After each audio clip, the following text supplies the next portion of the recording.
오늘 말씀은 창세기 11장 10절로 30절의 말씀입니다. 함께 읽습니다. 셈의 족보는 이러하니라.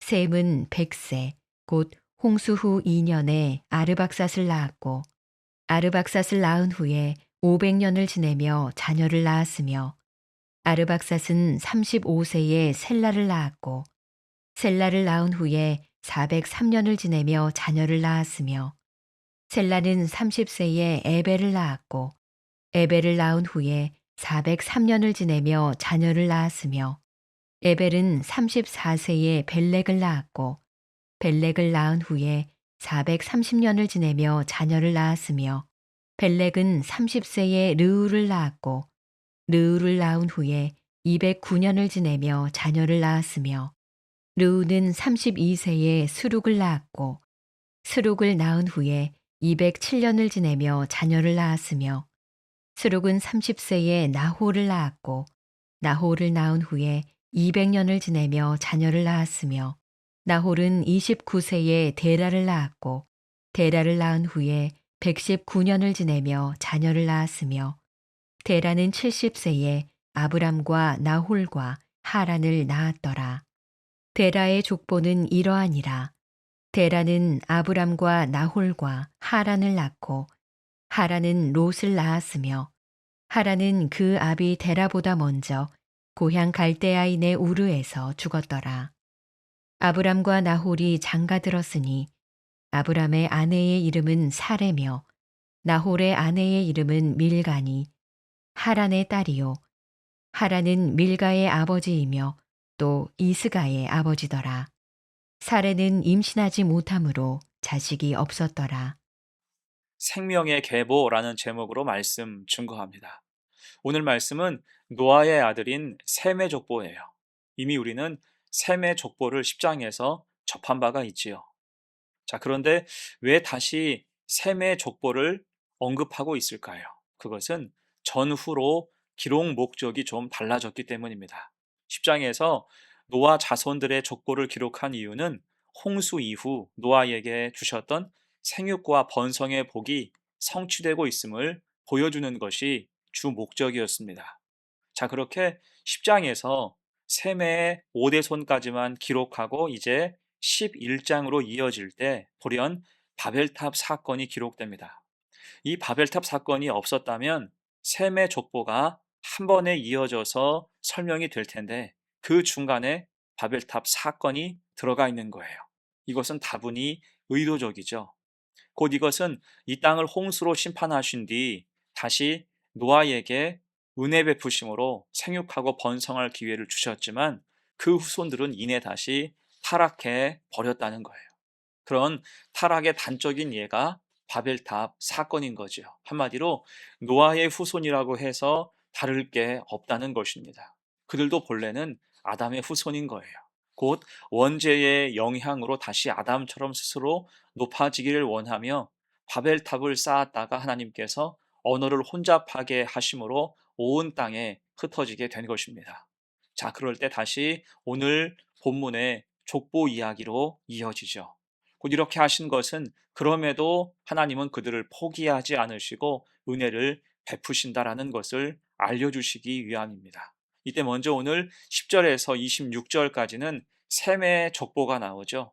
이 말씀을 잘 보면 이전 창세기 5장에 기록된 아담부터 노아까지의 족보와 조금 차이가 있음을 볼 수가 있습니다. 우선 사람들의 수명이 점점 짧아지고 있죠.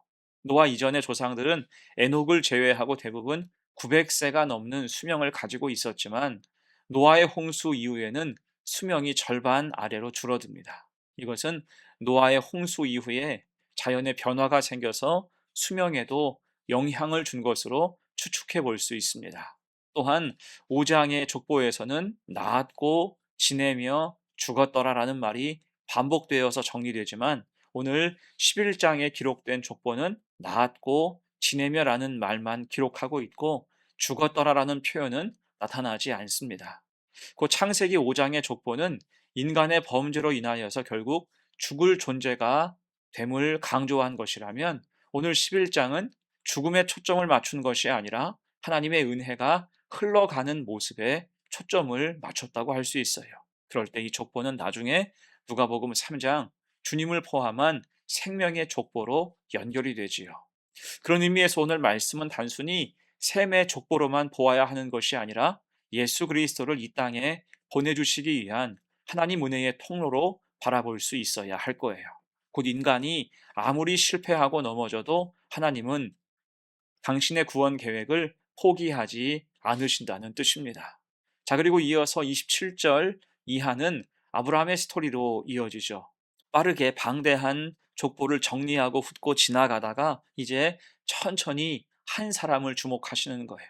그게 아브라함이죠. 그렇다면 그 아브라함은 특별한 사람이었을까요? 그렇지 않음을 26절 이하를 통해서 확인할 수 있습니다. 26절로 30절, 데라는 70세에 아브라함과 나홀과 하란을 낳았더라. 데라의 족보는 이러하니라. 데라는 아브라함과 나홀과 하란을 낳고 하란은 롯을 낳았으며 하란은 그 아비 데라보다 먼저 고향 갈대아인의 우르에서 죽었더라. 아브라함과 나홀이 장가 들었으니 아브라함의 아내의 이름은 사레며 나홀의 아내의 이름은 밀가니 하란의 딸이요 하란은 밀가의 아버지이며 또 이스가의 아버지더라. 사레는 임신하지 못하므로 자식이 없었더라. 자, 이 말씀은 이후 길게 이어지는 아브라함 스토리의 전제가 되는 말씀입니다. 먼저 아버지 데라는 아브라함, 나홀, 하란 세 아들을 낳았죠. 다만 이 데라에 대해서 여호수아 24장은 이렇게 서술합니다. 여호수아가 모든 백성에게 이르되 이스라엘 하나님 여호와께서 이같이 말씀하시기를 옛적에 너희의 조상들 곧 아브라함의 아버지 나홀의 아버지 데라가 강 저쪽에 거주하여 다른 신들을 섬겼으나 곧 데라는 강 저쪽에서 다른 신, 그 근동에서 유행하던 달신을 섬겼을 것으로 추정합니다. 그래서 아브라함이 자라온 가정이 믿음의 가문이라고 하기에는 부족함이 있었음을 알 수가 있습니다.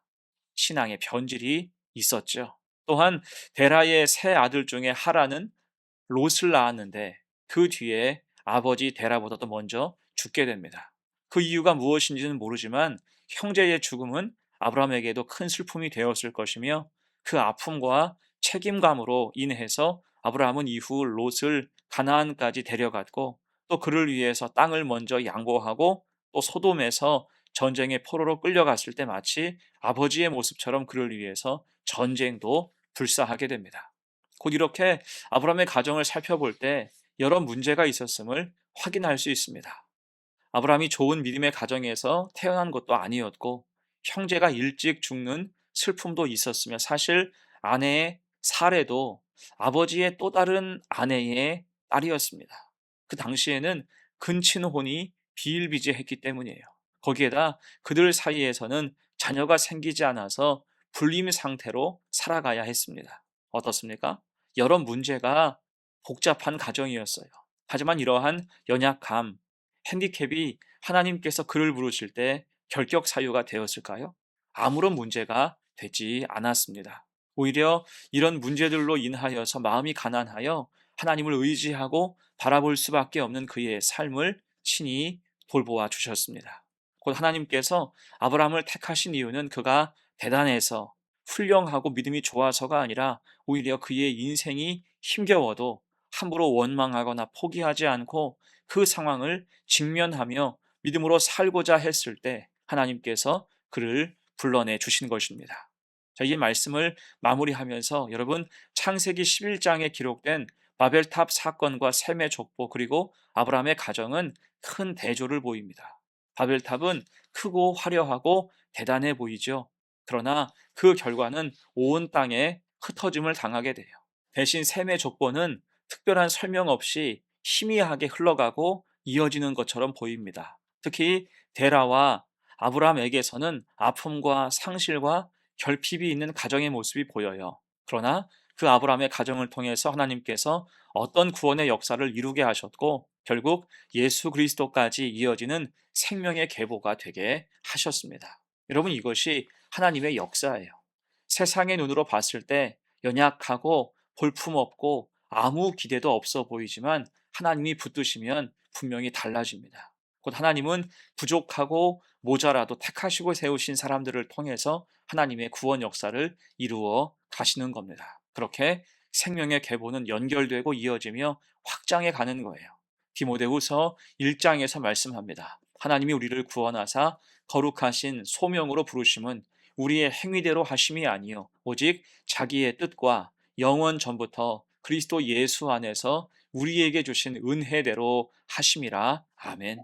이 모든 게 전적인 하나님의 은혜라는 것입니다. 우리도 마찬가지입니다. 우리는 사실 하나님 앞에서 구원을 얻을 만한, 감히 내세울 만한 어떤 것도 없어요. 하지만 하나님이 불러주셔서 구원받은 백성, 거룩한 성도가 되었고 사명을 감당하며 생명의 계보를 이어가게 된 것입니다. 곧 하나님은 우리 한 사람 한 사람을 통해서 이 시대 생명의 역사를 이어가기를 원하시는 거예요.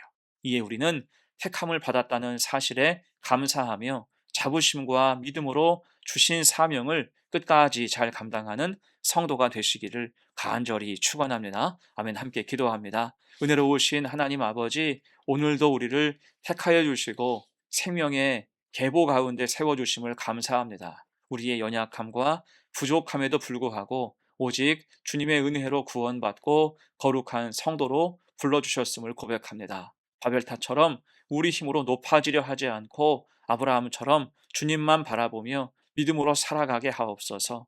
주신 사명을 끝까지 감당하며 이 시대에 생명 역사를 이어가시는 주의 통로가 되게 하여 주옵소서. 감사드리며 예수님의 이름으로 기도합니다. 아멘.